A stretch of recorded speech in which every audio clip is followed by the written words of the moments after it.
जी हो गया लाइव। जी आज की पत्रकार वार्ता का कारण बताइए। सबसे पहले तो आप सब लोगों का बहुत बहुत शुक्रिया कि भैया आप बहुत शॉर्ट नोटिस पर टाइम निकाल के आए। हम शुक्रगुजार हैं मीडिया फैटर्निटी का, और वक्तन वक्तन आप हमारी आवाज उठाते रहते हैं। आज का जो प्रेस कॉन्फ्रेंस करने का हमारा मुद्दा है वो सिर्फ एक है कि भाई भारतीय जनता पार्टी ने जम्मू के डोगराओं को, जम्मू कश्मीर के गुजरों को, जम्मू कश्मीर के पहाड़ी जो हमारे भाई हैं उनको बेवकूफ बनाने का काम किया। ये हमारा सीधा जो है उन पर ये इल्जाम है। और ये इल्जाम क्यों है कि भाई भारतीय जनता पार्टी ने एक पीछे नैरेटिव चलाया था इलेक्शन के दरमियान कि भाई हम यहाँ पर डोगरा सीएम बनाएंगे। तो मैं आज आपकी विसात से कुछ नाम रिवील करना चाहता हूं कि अगर डोगराओं को सीएम बनाना चाहती थी पार्टी, नहीं बना पाई, क्योंकि सीएम बनाना जो काम होता है वो होता है पब्लिक का। पब्लिक जिस पार्टी को चुनेगी, जिस कैंडिडेट को चुनेगी, उसको सीएम बनाया जाएगा। लेकिन यहाँ अभी हमारे यहाँ एलजी प्रशासन जो चल रहा है, क्योंकि हम यूटी में हैं, यूटी कन्वर्ट करके स्टेट को तोड़ के यूटी बनाया गया है, तो यूटी के अंदर अगर आपको सीएम नहीं बना पाई, पब्लिक ने सीएम नहीं बना पाया, तो कम से कम आपके पास एक ऑप्शन है कि यहाँ पर एलजी जो है वो डोगराओं को दे दिया जाए।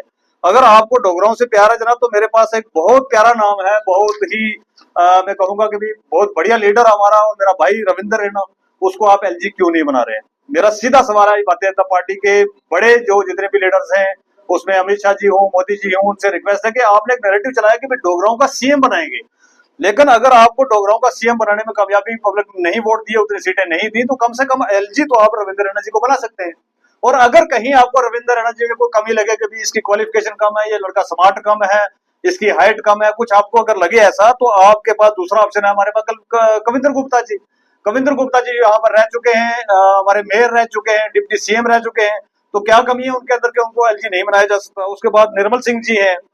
तो अगर आपको डोगराउंस में से नहीं को पसंद आ रहा है कि भाई इनमें से नहीं, चलो कम से कम नहीं बना सकते, तो फिर आपके पास पहाड़ी लीडरों की मैं आपको बताना चाहूंगा कि भाई डॉक्टर शहनाज गनई, क्या कमी है उसके अंदर के उसको नहीं बनाया जा सकता? इकबाल मलिक साहब हमारे लीडर हैं दराल से, आपके साथ बहुत देर से दौड़ रहे हैं बीजेपी के साथ, उनको क्यों नहीं बनाया जा सकता? मुर्जा खान साहब है मेरी स्पेसिफिक कंस्टिट्यूंसी मैटर से, उनको क्यों नहीं बनाया जा सकता? और उसके बाद टीकू खान जी, आपके लिए तो उन्होंने बहुत मतलब इसी तरीके से कम्युनिटी को डिवाइड किया वहां पर, आप उनको ही बना दीजिए एलजी, आपने वो भी नहीं किया। उसके बाद हमारे पास एक बहुत स्मार्ट लड़का है सुनकोट से, सोहेल मलिक, दिन रात आपके पीछे झंडा उठा के चल रहा होता है, तो कम से कम उसको बना दीजिए। हाँ, अगर पहाड़ियों से भी आपको मतलब प्यार जो है उठ गया है, तो फिर गुजर के कुछ नाम दे देता हूँ मैं आपको। चौधरी जुल्फकार अली साहब, वो तो डिमांड कर रहे हैं कि जोरीपुंज को यूटी बना दिया जाए। मतलब इस तरीके से वो आपके साथ खड़े हैं कि भाई कुछ भी करने के लिए, स्टेट टूट गई कोई परवाह नहीं, यूटी भी टूट के 4 यूटियां बन जाए तो भी वो आपके साथ खड़े हैं, तो भाई उनको आप कम से कम एलजी बना सकते हैं। और उसके बाद अब्दुल गनी कोहली साहब, क्या कमी है कि उनके पास मिनिस्टर रहे हैं, आप बना सकते हैं उनको भी, सबसे पढ़े लिखे लोग हैं भारतीय जनता पार्टी के अंदर। उसके बाद चौधरी गनी साहब पूंछ के, अभी जस्ट ही इलेक्शन से कुछ दिन पहले वो उछल कूद करके आपके पास आए थे और 22-23 हजार वोट लिया उन्होंने गुजरों का। पहाड़ियों ने वोट उनको नहीं दिए, वहां के लोकल जो बीजेपी के कार्यकर्ता थे उन्होंने वोट नहीं दिए, लेकिन कम से कम गुजरों ने तो वोट दिए हैं, तो उनका भी एक राइट बनता है कि आप उनको ही एलजी बना दें। और दूसरी, आज की प्रेस कॉन्फ्रेंस के विषय से मैं ये कहना चाहूंगा कि अगर आप ये सब काम नहीं कर सकते हैं, तो आप बताइए कि भैया आपका स्टैंड क्या है पहाड़ियों को लेके, डोगराओं को लेके, गुजरों को लेके, जिनको आपस में आपने आज तक लड़ा के रखा था, उनके लिए स्टैंड क्या है? क्योंकि एलजी जब बनाना होता है तो तब आप लेके आएंगे बाहर किसी स्टेट से उठा के किसी भी आदमी को लेके आएंगे जिसकी क्वालिफिकेशन का हमें पता नहीं, जो रहता कहाँ है उसका पता नहीं, और एक संवैधानिक तरीके से उसको लाके यहाँ पर हमारे में थोप दिया जाएगा। आज की प्रेस कॉन्फ्रेंस के विषय से हम कहना चाहते हैं कि भाई ये टोटल भारतीय जनता पार्टी का झूठ है, टोटल फ्रॉड है, यहाँ के लोगों को डिवाइड करने के लिए। उसमें डोगराज हूँ, उसमें यहाँ के गुज्जर हूँ, उसमें यहाँ के पहाड़ी हूँ, या किसी भी कम्युनिटी के हूँ, ये किसी भी कम्युनिटी के सगे नहीं है। अगर किसी कम्युनिटी के सगे होंगे तो डेफिनेटली उस कम्युनिटी से एक बंदा निकाल के देंगे, क्योंकि 100 लगभग 1.25 करोड़ लोगों की आबादी है जम्मू कश्मीर के अंदर, और बहुत पढ़े लिखे लोग हैं हमारे पास, बहुत होनेस्ट और बहुत ईमानदार लोग हैं, कई सारे उनमें से बीजेपी के अंदर भी हैं। आपने बाहर से नहीं लेना, कोई दिक्कत नहीं, बीजेपी के अंदर से ही बंदा ला के आप यहाँ पर एलजी बना सकते हैं।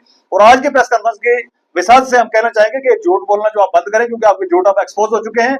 बहुत जल्दी जो है यहाँ का स्टेटहुड रिस्टोर किया जाए, कल क्योंकि सरकार बनने जा रही है, सरकार बनते ही यहाँ के स्टेटहुड रिस्टोर किया जाए, ताकि यहाँ के आम मजलूम गरीब जो लोग हैं, वो चाहे हिंदू हो, चाहे मुसलमान हो, चाहे डोगरा हो, चाहे पहाड़ी हो, चाहे गुज्जर हो, उनके काम हो। आपने बहुत डिवीजन कर ली है, और अगर आप इसमें कहते हैं कि वाकई में डोगरों के साथ आपको प्यार है, डोगरों ने आपको 29 सीटें जो है यहाँ से जितवा के दी है, अगर वाकई प्यार है, तो भाई साहब कल तक रविंद्र रैना जी का नाम या जितने भी नाम मैंने बताए इनमें से कोई एक नाम कल तक अनाउंस कर दें, तो हम मान लेंगे कि वाकई में आप डोगराओं के बिल्कुल चाहने वाले हैं, डोगराओं की मदद करना चाहते हैं, तो बिल्कुल हम चालेंगे, लेकिन आपने किसी की मदद नहीं करनी। जम्मू कश्मीर की सिर्फ आपको यहाँ से जम्मू कश्मीर का एक खजाना है उसको लूटना है, इसके अलावा आपको कुछ नहीं करना। ये हमारा सीधा सवाल है भारतीय जनता पार्टी से, और भारतीय जनता पार्टी के बड़े लीडर्स, चाहे वो सेंट्रल टीम से हो चाहे स्टेट की टीम से हो, वो इसके ऊपर जवाब दें जितना जल्दी हो सकता है। बहुत बहुत शुक्रिया।